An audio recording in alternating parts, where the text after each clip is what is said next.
xasida gi nag Serigne Touba da koo def ngir ñu koy ñaane ci bisub xarafa, da ko way ngir ñu koy jàng ci bisub xarafa di ci ñaane yàlla sun boroom.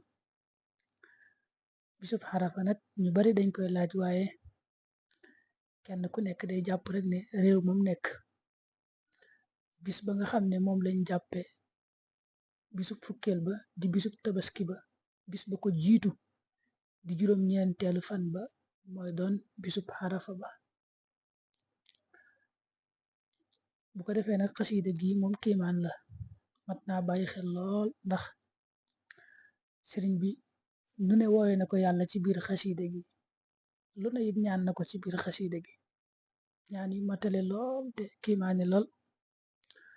kuy jàng rek di ko teewlu di xam li muy wax dana xam li ñuy wax bu baax a baax a baax ci biir xasida gi. moo tàmbale xamdan liman akmala yowma arafa diina nabiyil mustafa wa sharafa musalliyan ala mujaabi daawa man lam yazal lil asfiyaai qudwa.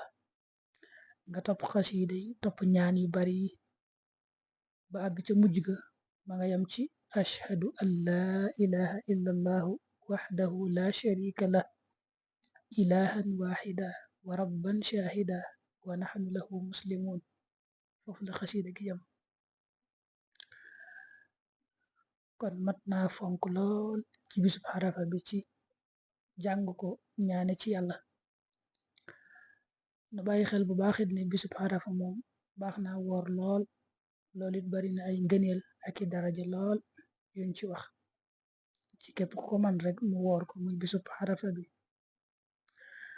am na it ñaan gu am solo goo xam ne moom mat nay baril ca bis ba, moom yonent bi sallallahu alayhi wa sallam moo ko waxoon.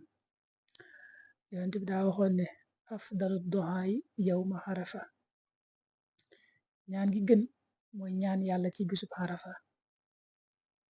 daat ci teg wax ne li gën ci lépp lu mu mas a wax maak yonent ya ma jiitu woon mooy laa ilaha illa allahu waxdahu la sharika lah lahul mulku wa lahul hamd wa huwa ala kulli shay'in qadir. nee lii moom lépp loo xam ne mas naa koo wax maak yonent ya ma jiitu woon wax lii moo ko gën. moo tax loolu kon mata bari lool ci bisub xarafa bi.